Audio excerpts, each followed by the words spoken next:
So Much Ado About Nothing is a play of two love stories. One is between Claudio and Hero, who is a younger couple who are both falling in love for the first time.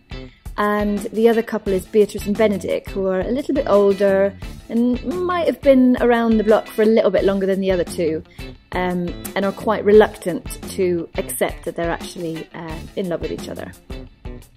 The style and period of the production that we've decided to go for is it will start off in an era that will resemble the sort of mid-40s.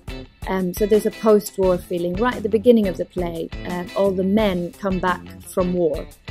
And in terms of the aesthetic and the design, we'll then move through about 35 to 40 years over the course of the production and end up in an era that will resemble the sort of late 60s or early 70s.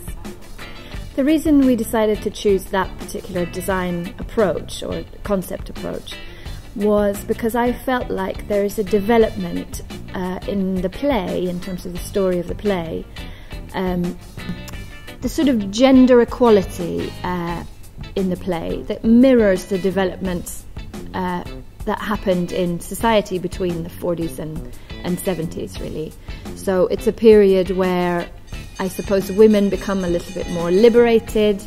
It's a period that has some quite dramatic changes in terms of how men and women relate to each other.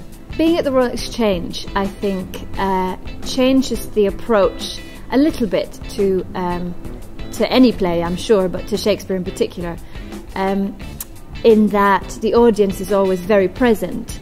And I think in terms of directing comedy, and especially Shakespearean comedy, that is an absolutely brilliant thing, because you need the audience in a different way, I think, than if you're doing something that's very naturalistic.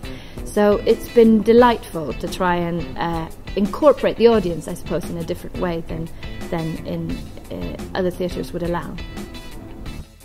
I think one of the reasons that people love Much Ado About Nothing so much is that it's a story of how difficult it can be to fall in love and how difficult it can be to trust the person you're falling in love with. It's got people falling in love for the first time. It's got slightly more mature people falling in love. So I think there's something that everyone can relate to in that. And it's very funny and charming, and it has lots of celebration in it.